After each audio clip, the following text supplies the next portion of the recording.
Vamos a abrir nuestras Biblias en el Evangelio según San Marcos. Evangelio según San Marcos.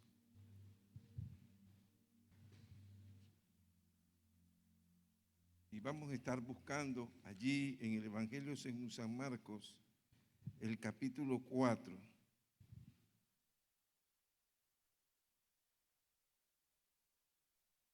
Y vamos a ponernos todos sobre nuestros pies, ya que hay un buen número de hermanos sobre sus pies. Síganme en la lectura de este pasaje tan conocido, pero que en esta noche al Señor, al Espíritu de Dios le ha placido querer ministrarnos a través de él. Marcos capítulo 4, versos 35 al 41. Marcos 4, verso 35. Reza así la santa y bendita palabra del Señor. Aquel día, cuando llegó la noche, les dijo: pasemos al otro lado. Y despidiendo a la multitud, le tomaron como estaba en la barca, y había también con él otras barcas. Pero se levantó una gran tempestad de viento y echaba las olas en la barca, de tal manera que ya se anegaba. Y él estaba en la popa, durmiendo sobre un cabezal. Y le despertaron y le dijeron: Maestro, ¿no tienes cuidado que perecemos? Y levantándose reprendió al viento y dijo al mar: calla, enmudece. Y cesó el viento y se hizo grande bonanza. Y les dijo: ¿por qué estáis así amedrentados? ¿Cómo no tenéis fe? Entonces temieron con gran temor y se decían el uno al otro: ¿quién es este que aún el viento y el mar le obedecen? Señor, en esta noche te damos gloria, Padre. Te bendecimos. Te damos gracias, muchísimas gracias, papá, por lo grande y lo maravilloso de tu amor. Gracias. Muchísimas gracias. Señor, ahora queremos pedirte, Señor, que de una manera especial, como solo tú sabes hacerlo a través de tu Santo Espíritu, nos ministres, nos hable conforme la necesidad, Padre, que tú conoces que tenemos. Señor, que esta noche tu palabra no solamente sea un bálsamo, sino que también, Dios, sea medicina para nuestras vidas. Señor, sea vigor para nuestros huesos, de tal manera, Señor, que nuestra fe sea fortalecida en esta noche a través de tu santa y bendita palabra. En el nombre de Jesús, despierta nuestro espíritu, Dios, y abre nuestro entendimiento y nuestro corazón para la recepción de tu palabra. Por Jesucristo te lo pedimos, Señor, dándote las gracias. Amén. ¿Puede tomar asiento, sí? Hemos titulado esta palabra: seguro que podemos confiar en Él. ¿Sí? Así hemos titulado este mensaje para esta noche. Seguro que podemos confiar en Él. Muchas veces, lo voy a volver a repetir, muchas veces nosotros pensamos que por los años de convertidos, pensamos que por los años de ser creyente, que por los años de ser cristiano, eso nos lleva a pensar, a creer que lo sabemos todo, ¿sí?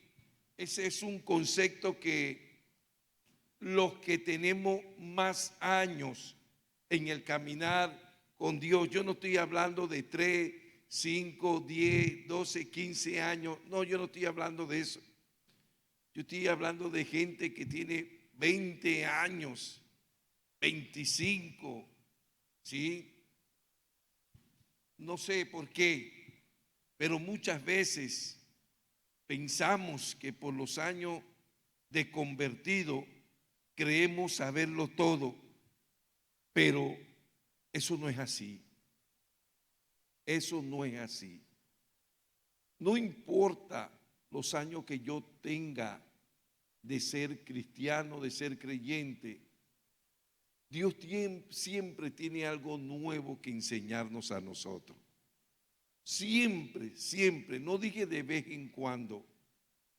En cada oportunidad, Dios tendrá algo nuevo que enseñarnos a todos y cada uno de nosotros.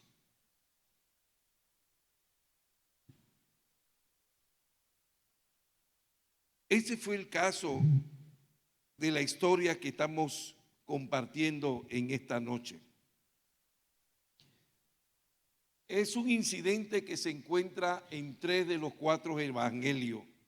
Lo encontramos en Mateo, aquí en Marcos y en Juan. Y si usted lo examina detenidamente en su casa, usted se va a dar cuenta que Jesús se la pasó todo el día enseñando a la gente que le seguía. Eso es lo que enseñan los 3 evangelios respecto a este incidente. Todo el día destacan los 3 evangelios que Jesús se la pasó enseñándole a la gente que le seguía. Pero dice la escritura que acabamos de leer que había caído la noche. Así dice ahí, había caído la noche. Y tal vez los discípulos pensaban pues que había llegado la hora de descansar, pero no. Una vez más lo voy a decir, no. En el pensamiento de nuestro Señor Jesucristo no estaba eso. Había una lección especial para la vida de ellos. Eso es lo que yo puedo ver en esta historia. ¿Sí? Que había caído la noche, dice así dice en el verso 35. Aquel día, cuando llegó la noche, Jesús les dijo, pasemos al otro lado. ¿Sí? Ese fue la orden que le dio. Ese fue el mandato del Señor. Pasemos al otro lado, porque había una lección, ¿sí?, para sus discípulos aquella noche.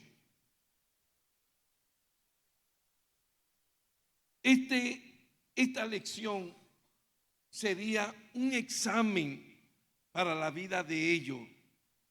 Como decía, después de un largo día de enseñanza para todos los que le habían seguido a él, en esta oportunidad y en este pasaje se nos describe que había un examen, ¿sí? Allí estuvieron ellos, sus discípulos, oyendo cada enseñanza, cada lección que él compartió en el día. Bueno, había llegado un momento que se convertiría para ellos un examen de todo lo que él había estado enseñando aquel día.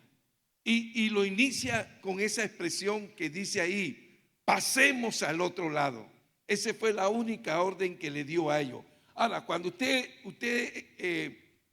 medita, cuando usted reflexiona en la expresión que con autoridad el Señor lanzó, usted puede notar que el Señor no le dijo, ahora yo quiero que ustedes vayan al otro lado. No, el Señor no le dijo eso. El Señor no le dijo eso. El Señor le dijo, pasemos. Él se incluyó. Y sabe, cuando yo, como bien decía, reflexiono en las palabras del Señor, yo puedo ver que cada vez que por alguna circunstancia nosotros hemos de pasar por una prueba, usted puede ver claramente que el Señor deja entrever, ¿sí?, que no la vamos a pasar sola. tú no la vas a pasar sola. Yo no lo voy a pasar solo. Lo vamos a pasar en la compañía de Él. Así le dijo el Señor a sus discípulos: pasemos al otro lado. ¿Sí? Fue la orden del Señor. No fue un mandato más. Oiga, oiga lo que estoy diciendo. No fue una orden más. Fue una orden superior. ¿Por qué digo una orden superior? Porque una orden es la que me da el hombre, pero es otra cuando nos la da Dios. Y eso es lo que nosotros estamos viendo aquí, que las palabras que el Señor Jesucristo le dirigió a sus discípulos fue una orden superior. ¿Sí? Era Dios mismo que le estaba ordenando a ellos que pasaran ahora al otro lado del mar de Galilea. Pero que el Señor nos dé una orden, ¿sí? O un mandato, o una comisión, como usted lo quiera llamar, eso no significará que va a ser fácil para nosotros. Lo voy a volver a decir, lo voy a volver a recalcar, porque es muy importante que nosotros tengamos eso bien claro. Que Dios nos dé una orden a cualquiera de nosotros. Que Dios te comisione cualquier labor, cualquier responsabilidad.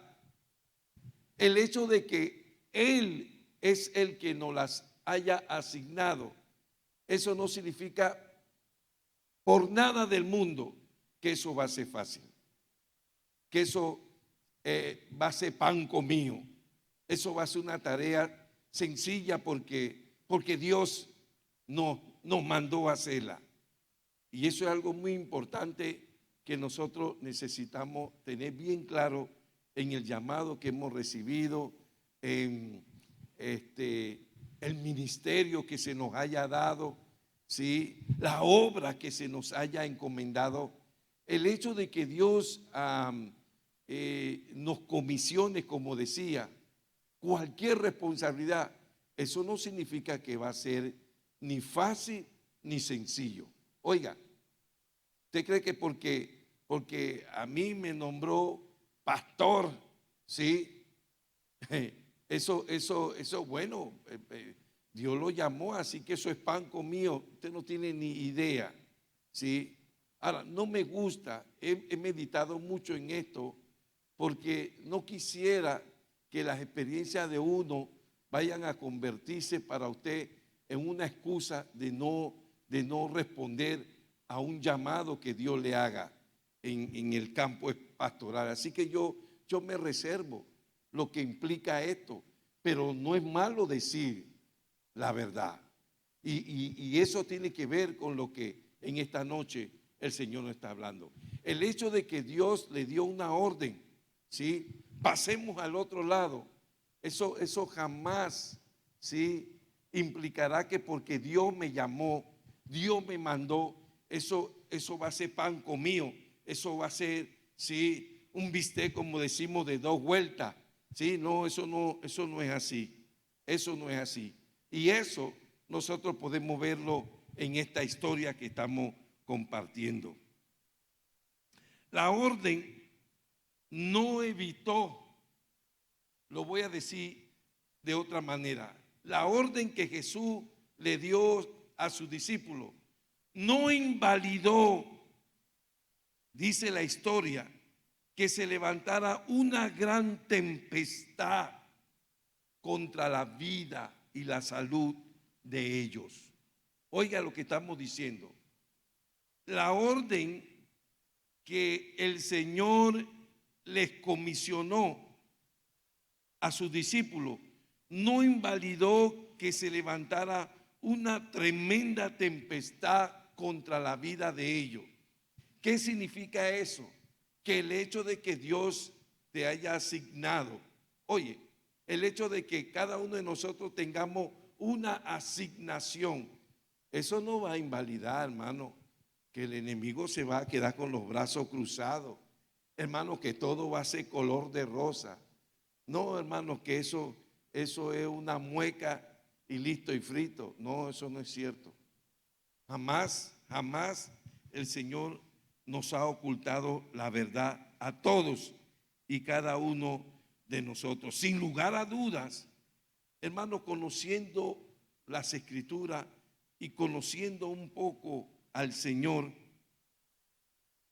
decía sin lugar a duda que Jesús sabía, hermano, Él sabía que se iba a levantar, no una tempestad. Oiga, es importante que yo diga eso, no una tempestad, sino una gran tempestad. No es la única tempestad que se registra en el ministerio de Jesucristo, ni en las Sagradas Escrituras. Ahí, si no me equivoco, en Mateo capítulo 14, ¿sí? Versículo 24, vamos a buscarlo por favor. Ahí se menciona, fíjese, esta historia allí debajo del título están los evangelios paralelos en Mateo y en Marcos, perdone, en Mateo y en Lucas, dice ahí, Mateo y Lucas, sí, Mateo y Lucas, donde se registró en esos evangelios. Pero si bien es cierto que esta historia se registra en el Evangelio según San Mateo en el capítulo 8, verso 23, mire, ahí mismo en Mateo, en el capítulo 14, búsquelo ahí conmigo, en el versículo 24, hay otra tempestad, ¿sí? Que se registra. Cuando Jesús camina sobre la mar y Pedro le pidió que él también quería hacerlo, ¿sí? Y dice que los fuertes vientos le hicieron dudar a Pedro, ¿sí? Vientos de otra tormenta. Pero si bien es cierto que la palabra de Dios nos aportan varias tormentas que se acostumbraban y se acostumbran a dar en el mar de Galilea. Muchos de nosotros, los que nos inclinamos a estudiar un poquito más la Biblia, decimos, pero ¿por qué se le llama mar de Galilea o mar de Genesaret si eso es un lago? Porque una porción de tierra rodeada, de agua rodeada de tierra. Bueno, también el mar muerto, pero es por la magnitud, ¿sí? Por la magnitud de la porción de agua, por eso no se le llama lago, sino se le llama mar. Así como en el norte estaba el mar de Galilea, un poco al sur estaba el mar muerto. Y aunque propiamente no era mar abierto, sino era un mar dentro de la tierra, ¿sí? Acostumbran a soplar fuertes vientos. Ahí usted lo está viendo en Mateo 14, 24. Fuertes vientos que levantan tempestades. Pero, escuche lo que le voy a decir. Pareciera que esta tempestad que se describe aquí en Marcos 4, que se amplía, ¿sí? Al describirla como una tempestad y se dice de ella una gran tempestad, pareciera que esa tempestad fuera diabólica, pareciera que fuera satánica. ¿Por qué dice eso, pastor? Porque no era cualquier tempestad. Yo le voy a dar diferentes marcos de referencia para sustentar lo que le estoy diciendo, que no era cualquier tempestad. Pareciera como si fuera una tempestad promovida por el mismo diablo. ¿Por qué? Porque no habla de ella como una simple tempestad. Dice que era una gran tempestad, ¿sí? O sea que era grande. Era tan grande que, mire, pareciera que la misma tempestad recogiera las aguas a través de las olas y la echaba dentro de la barca. Lea la porción. Y esa es la impresión que da, como que la misma tormenta, ¿sí? Era tan fuerte, era tan grande, que pareciera que recogiera a través de las olas las aguas y la echaba dentro de la barca, que la estaba hundiendo. Oiga, eso dice ahí, la estaba anegando. ¿Qué es eso que la estaba hundiendo? Oiga, oiga. Y además de eso, déjenme decirle que la mayoría de los discípulos eran pescadores. La mayoría. Y como pescador, como profesión, ¿usted cree que ellos no estaban acostumbrados a tormenta? ¿Usted cree que ellos no estaban acostumbrados a fuertes vientos? Pero lo que ellos estaban experimentando no era normal. No era normal, que dice que se llenaron de miedo. Oiga, oiga, ahí dice así, que era algo sobrenatural, algo extraordinario, lo que ellos estaban viendo, ¿sí? Y el Espíritu de Dios trata de darnos la mejor descripción, hermano. Ahora, en base a eso yo quiero volver a recalcar, ¿usted cree que Jesús no sabía, siendo Dios, usted cree que él no sabía que eso iba a pasar? Sí, Jesús sabía que eso iba a pasar. Él sabía. Pero como dije al principio, era una tremenda oportunidad para darle una tremenda lección a sus discípulos. Porque ¿cuántos de nosotros, hermanos, cuántos de nosotros cuando alguien está dando clase sobre cualquier tema y nosotros tenemos cierto conocimiento y nosotros estamos en la mente jugando, eso ya yo me lo sé. Mira, ahora va a decir eso también yo me lo sé, ¿sí?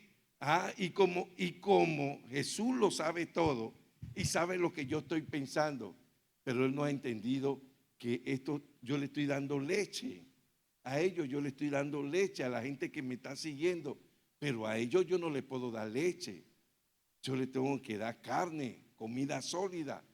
Y qué mejor lección, oiga, qué mejor lección que la que el Señor decidió darle esa noche, cuando le dio la orden, pasemos al otro lado. Señor, pero yo creía que íbamos a dormir ya, vamos para el otro lado. Oiga, que cuando, dice la historia que cuando está allí, hermano, mire la tormenta que se está describiendo allí. Pero mire lo inusual, lo extraordinario que es el maestro, mientras ellos están llenos de miedo, llenos de temor. ¿Qué estaba haciendo el Señor?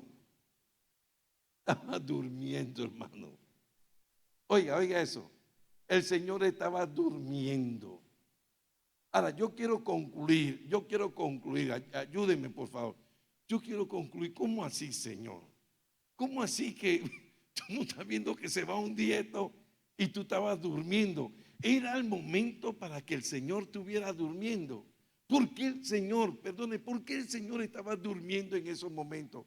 Bueno, porque en su humanidad, ahí lo dice, tuvo todo el día enseñando, hermano. Todo el día estuvo enseñando. Y humanamente quedó agotado, hermano. Mire, hermano, oiga, déjeme decirle algo. Cuando una persona está cansada, cuando una persona está agotada, mira, tú puedes hacer toda la bulla que tú quieras y nada me va a impedir que yo me duerma. Nada, hermano. Esa puede ser una razón. Esa puede ser una razón. Otra razón, que en medio de esa gran tempestad el Señor estuviera durmiendo. Bueno, le quería enseñar que, mira, el diablo puede hacer lo que sea, pero yo sé en quién yo estoy descansando. Yo sé en quién yo estoy confiando. Yo no estoy haciendo esto. Yo no vine a la tierra porque yo tenía ganas de venir a vacacionar. Mi padre me mandó a cumplir una comisión, ¿sí? Y yo estoy haciéndola. Así que yo no estoy aquí porque por mi linda cara, porque me dio ganas. Yo estoy aquí porque mi padre me envió. Pudiera ser una segunda razón, el hecho de que en medio de esa gran tempestad él estuviera durmiendo, ¿sí? O puede haber una tercera razón. ¿Cuál podría ser la tercera razón? Una combinación de las dos cosas. Que estaba cansado, pero que él estaba seguro que su padre iba a cuidar de él. ¿Está viendo lo que el Señor quiere enseñarnos a nosotros? Porque, hermano, es fácil. Oiga, es fácil dar una lección, ¿sí? Enseñar. Eso no solamente es una facultad de los maestros, de los profesores. ¿Cuántos de nosotros no tenemos la oportunidad, sin ser maestros, tener la oportunidad de enseñarles a otros? Sí, el asunto, hermano, que hay un dicho que dice que del dicho al hecho hay un tremendo trecho. Hermano, nosotros somos buenos, buenísimos, hermano, para enseñar.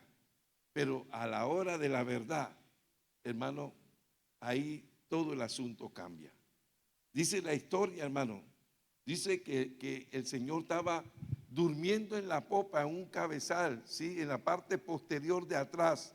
Él estaba en la parte posterior de atrás, ¿sí? Estaba imagínese, hermano, ese barco subiendo, bajando para allá, para acá, ¿sí? Y ahí estaba tranquilo el Señor durmiendo en medio de todo eso. Así que decía, definitivamente, por la descripción de la tormenta, pareciera ser de origen satánico. Cuando nosotros buscamos otras referencias de otras tormentas, ¿sí?, que se registran en los evangelios, no, esta era inusual, esta era extraordinaria. Y como bien decía, ellos eran pescadores, ellos tenían que estar acostumbrados a esto, ¿sí? Sin embargo, dice la descripción de las Sagradas Escrituras que estaban atemorizados. Ahora, yo quiero que vea conmigo, por favor, el verso 38. Vea conmigo el verso 38, porque allí ciertamente, como decía, nos describe que mientras se estaba dando, ¿sí?, esta gran tempestad y los discípulos estaban aterrorizados. ¿Qué dice la palabra? Que Jesús estaba durmiendo. ¿Sí? Jesús estaba durmiendo. Pero yo quiero que usted vea que cuando ellos lo despiertan, ¿sí?, y lo amonesta, Señor, pero ¿cómo así? Mira que perecemos y tú estás durmiendo, ¿cómo así? ¿Sí? Yo quiero que usted note que cuando Jesús se levanta, ¿sí?, y reprende la tormenta, mire, hermano, porque nosotros no podemos leer la Biblia por leer, hermano. Mira, tenga cuidado de ver la Biblia como un amuleto. Sí, hermano, ya yo me leí hoy mis 3 capítulos, así que yo me voy para mi trabajo. La Biblia no es un amuleto, hermano. La Biblia es una revelación de Dios para nuestra vida, para que nosotros conozcamos más a Dios. Y conociendo más a Dios, nuestra fe sea fortalecida y podamos confiar plenamente en el Señor. Plenamente en el Señor. Mire lo que dice allí, hermano, que cuando Jesús se levantó, Él reprendió la gran tempestad. Mire, ahí dice, reprendió la gran tempestad y la gran tempestad se volvió en una gran bonanza. Oiga eso, hermano, mire la capacidad, y no solamente la capacidad, sino la revelación de Dios para nuestra vida, que Él tiene toda potestad de transformar una tremenda tempestad en una tremenda bendición para nuestra vida. Eso es lo que dice allí. Mire, hermano, de verdad que ni me gustaría que nadie tuviera esa experiencia para entender, o estar en un avión, hermano, que usted sabe que su vida está en peligro, usted sabe, y de repente todo queda. Mire, el Señor mandó a enmudecer a los vientos y a la mar, los mandó a callar, y dice, así dice literalmente, que de gran tempestad pasó a ser una gran bonanza. ¿Qué me está revelando el Espíritu de Dios a mí y a ti, o a ti y a mí? Hermano, no le tengas miedo a la más grande tempestad que pueda venir a tu vida, porque dice el Señor que después de esa gran tempestad hay una gran bonanza para tu vida. Hay una gran bonanza para tu vida. Esa tempestad no se puede quedar toda la vida. Toda la vida no se puede quedar esa tempestad. Ella tiene que acabar en algún momento. Y cuando acabe, dejará de ser una gran tempestad para convertirse en una gran bonanza. Ahora, en el verso 40, mire lo que dice el verso 40. Y le dijo, ¿por qué estáis así amedrentados? Usted sabe que esta es una traducción de 2 españoles, ¿sí? y este lenguaje conocido como el lenguaje de Castilla o el castellano. Le dice, Jesús se dirige a ellos y le dice, ¿por qué estáis así amedrentados? Pero si usted busca una traducción moderna, no dice así. Así no es como dice las traducciones modernas. Las traducciones modernas dicen algo como, por qué tienen miedo? Miren lo que Jesús le está diciendo. ¿Por qué tienen miedo? Mi pregunta es, ellos no tenían derecho a tener miedo, hermano. Ellos no tenían derecho a tener miedo. Si, hermano, la cosa estaba tan seria como que el diablo se determinó a echar todo el mar adentro del barco, hermano. Eso es lo que ellos estaban viendo. Y ahora que el Señor enmudece los vientos y la mar, dirigiéndose a ellos, le está diciendo, pero ¿por qué tienen miedo? ¿Sí? Vuelvo, insisto, hermano, no estaban en la razón de tener miedo. Claro que sí, pero a pesar de que ellos tenían el derecho, como decía, a sentirse amedrentados, a sentirse medrosos, pero la pregunta que el Señor le está haciendo a ellos, lo que está diciendo es que mientras Él esté con nosotros, no tenemos nada que temer, hermano. Oiga, acuérdese que el Señor no le dijo, pasen al otro lado. Oiga, el Señor no le dijo nunca pasen al otro lado. El Señor le dijo, pasemos al otro lado. Y el Señor ahora le está cuestionando y le está diciendo, ¿por qué tienen miedo? Y es la misma pregunta que nos puede hacer a nosotros en un momento de adversidad, en un momento de prueba, en un momento de temor. ¿Por qué tú tienes miedo? ¿Por qué tienes miedo, caballero? ¿Por qué tienes miedo, hija mía? Y pareciera, hermano, que a veces el Señor se sale de la realidad para hacer esa pregunta, pero no tiene todo el derecho para hacérnosla. ¿Por qué? Porque como bien le decía, lo que Él estaba transmitiendo a ellos, mientras yo esté con ustedes, no tienen nada que temer. Y es la misma declaración, son las mismas palabras que el Señor nos dice y nos hace saber a cada uno de nosotros. Estás pasando por prueba, estás pasando por una tremenda adversidad, pero no tienes que tener miedo. Pero Señor, ¿cómo no tengo que tener miedo? Tú no estás viendo por lo que estoy pasando. No tienes que tener miedo. Mientras yo esté con ustedes, no tienen que tener miedo. Mire, y para mí, hermano, para mí, las palabras que los discípulos le contestaron, hermano, guardan una tremenda enseñanza para nuestra vida. ¿Por qué? Porque el verso 41 con que finaliza, ¿sí?, este incidente, mire lo que dice: entonces temieron con gran temor. O sea, escuche, esto es tremendo, hermano. Esta historia en Marcos, todo era grande, hermano.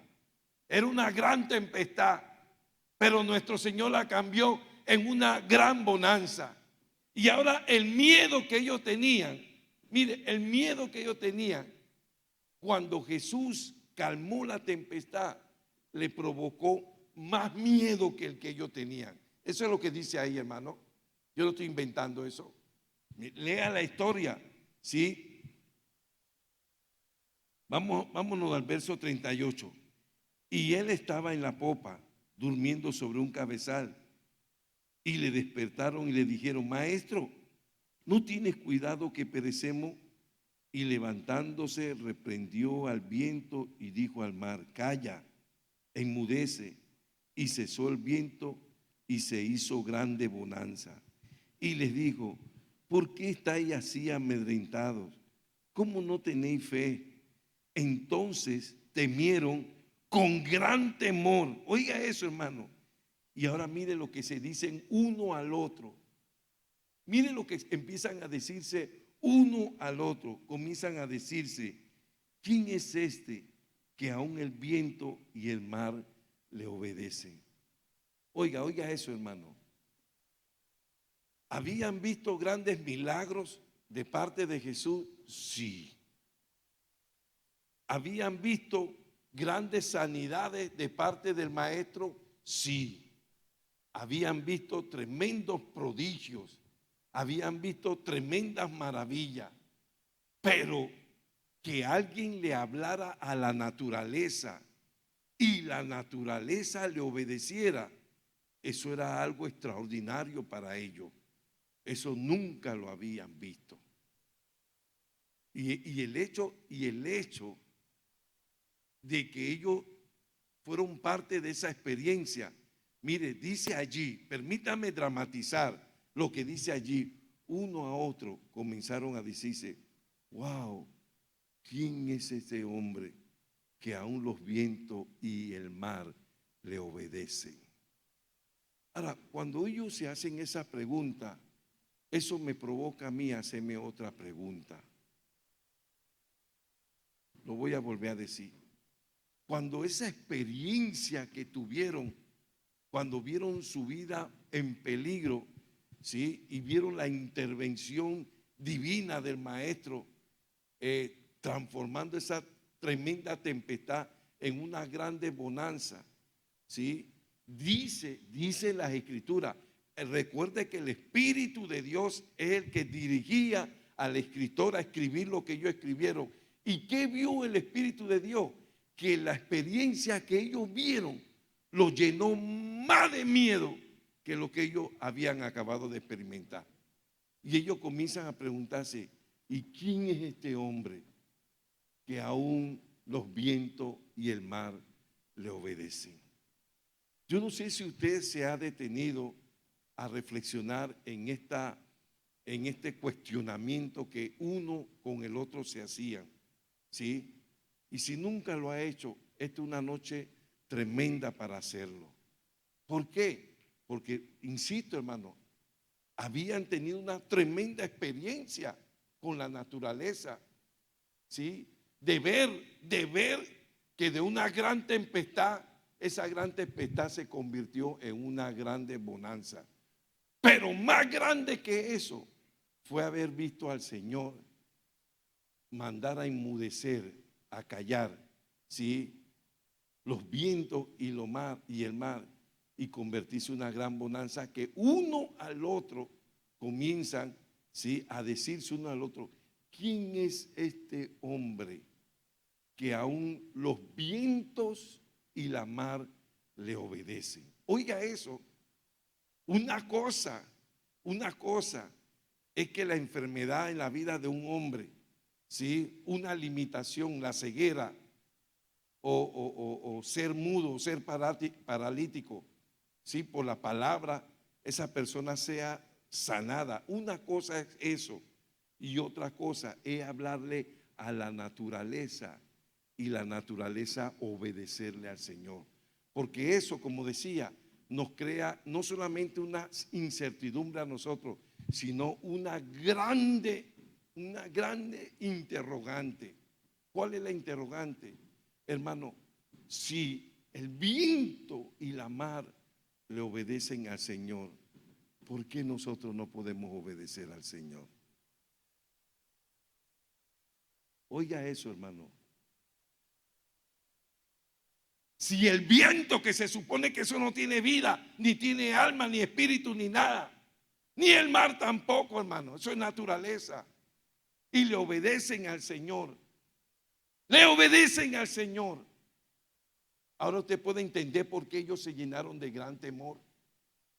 No fue un temor, hermano, no deberían de estar, escúcheme, ellos deberían estar brincando de alegría, de contentamiento, pero eso no fue la manera como reaccionaron. La manera que como reaccionaron fue que se llenaron de más miedo del que tenían, porque ellos comienzan a concluir y a decirse uno al otro: ¿quién es este hombre que aún los vientos y la mar le obedecen? Porque te lo voy a decir de otra manera. ¡Qué fuerza! ¿Qué fuerza hay adentro de nosotros, hermano, que no nos permite obedecer al Señor cuando nos habla? ¿Qué es lo que hay dentro de nosotros, hermano? Oiga, esto es tremendo. ¿Qué es lo que hay adentro de mí, hermano? Porque Dios le habla al viento y el viento le obedece. Dios le habla a la mar y la mar le obedece. Y se supone que ambas cosas, como bien decimos, como bien se describe, son naturaleza muerta, hermano. Eso no tiene alma, eso no tiene espíritu. Y si eso, hermano, le obedece a Dios cuando Dios le habla, ¿qué es lo que impide que nosotros podamos obedecerle a Dios cuando Él nos habla? Y sabe, ahora yo entiendo por qué ellos se llenaron de miedo. No de cualquier miedo, no de cualquier miedo, hermano. Porque Dios nos dice que no hagamos algo y nosotros lo hacemos. Y Dios dice que hagamos algo y no lo hacemos. Así que eso me pone a mí a meditar, a reflexionar, y ahora me lleva a decirle a Lucy, ¿sí? O a decirle a Betty, ¿sí? Wow, si los vientos y la mar le obedecen al Señor, ¿por qué yo no puedo obedecer a Dios? Y Lucy me dice, también porque yo no puedo obedecer a Dios. Entonces hay algo más fuerte, hermano. Hay algo más bravo, aunque los vientos y la mar adentro de nosotros. Hermano, escuche lo que el Espíritu de Dios nos está diciendo en esta noche. Que Dios te dice una y otra vez cada vez que venimos aquí. Nos habla, hermano. Nos habla de lo que nosotros debemos hacer y lo que nosotros no debemos hacer. Y no hacemos caso a ninguna de las dos cosas. Entonces, la pregunta es, ¿qué impide? ¿Qué es lo que impide adentro de nosotros que nosotros obedezcamos al Señor? Ahora, como decía, ahora yo puedo comprender el pánico, el temor que esa gente empezó a descubrir en ellos. Oiga, ellos empezaron a descubrir ese miedo en ellos. ¿Por qué estos le obedecen al Señor y nosotros no podemos obedecer al Señor? Para que esta noche, hermano, todo, incluyéndome a mí, todos en esta noche, hermano, todos, completamente todo, absolutamente todo, hermano, reflexionemos en esta noche. ¿Por qué la naturaleza le obedece a? Alguien va a decir, sí, alguien va a levantar la mano, porque Dios la creó. ¿Y quién te creó a ti? El diablo. No, para el que me quiere salir con eso. Es una respuesta fácil, es una respuesta tonta. ¿Quién creó la naturaleza? Dios. Y yo te vuelvo a hacer la pregunta, ¿y quién nos creó a nosotros? ¿Y por qué si la naturaleza le obedece, nosotros no podemos obedecer? Hermano, ¿sabe? La Biblia está llena de pasajes y de manera repetitiva. Oye, con esto termino. A las 9:25, hoy va a pasar un milagro, hermano. De una u otra manera, hoy va a pasar un milagro, hermano. ¿Cuántos quieren ver un milagro esta noche? No que yo termine rápido, uno en tu vida.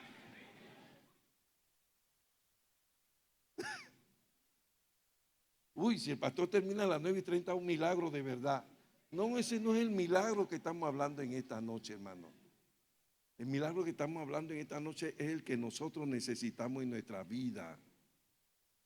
Porque yo estoy preocupado, hermano. Porque anoche, cuando Dios me hablaba esto, yo me quedé preocupado. Yo dije, ¿de verdad? ¿Por qué la naturaleza le obedece y yo no le puedo obedecer? ¿Por qué?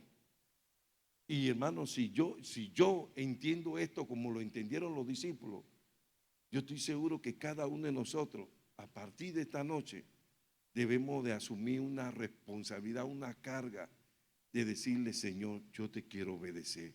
Porque, escuche, le decía, porque la Biblia está saturada de promesas a causa de la obediencia. Mire, hermano, escúchame. Cuando tú lees Deuteronomio 28, si no me equivoco, o Levítico 18, Y se sigue repitiendo en otros pasajes. Bendiciones a causa de la obediencia. Hermano, y tú comienzas a leer todas las bendiciones a causa de la obediencia. Entonces uno se pregunta, ¿y por qué yo no soy obediente si todo lo que yo voy a recibir?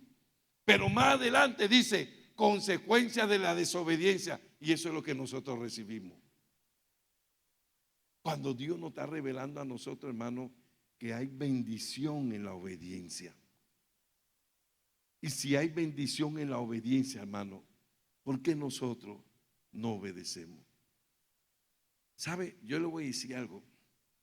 La Biblia dice, no lo digo yo, mas buscar primeramente el reino.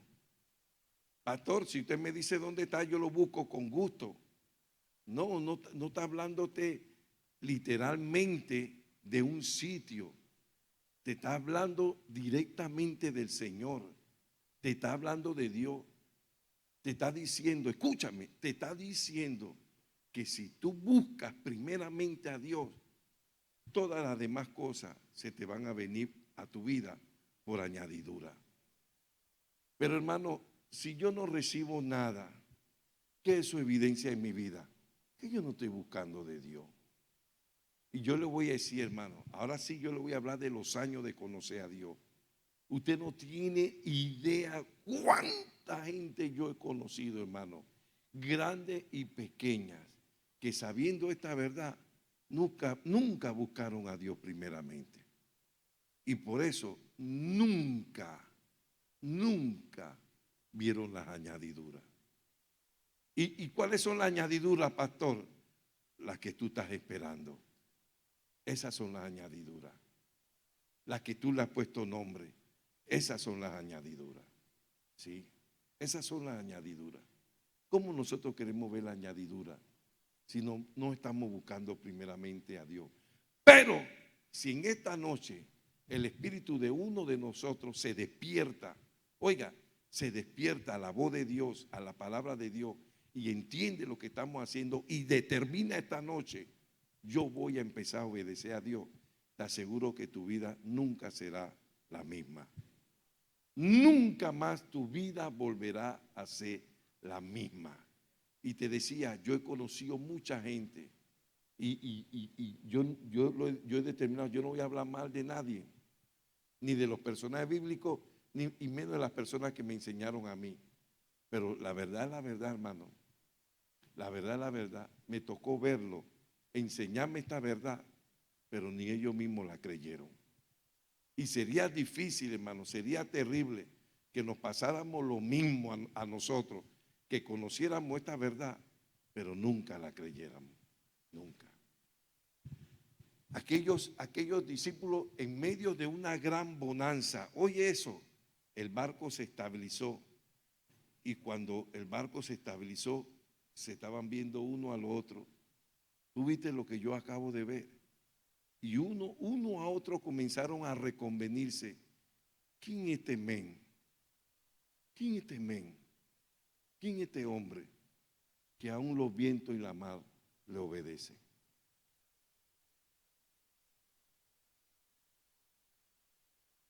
Para que nosotros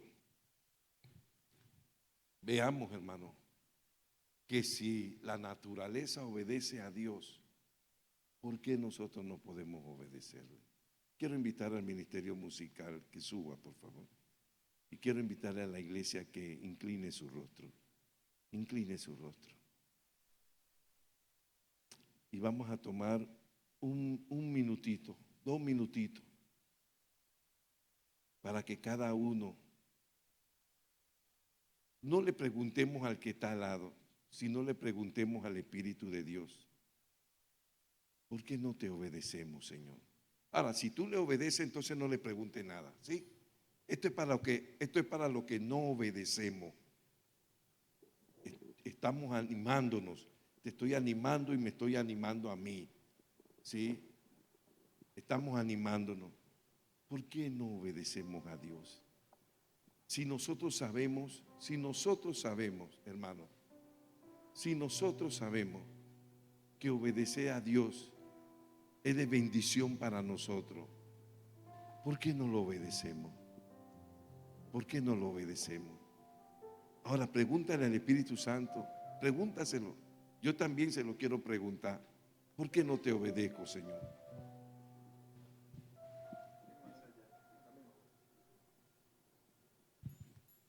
Aleluya.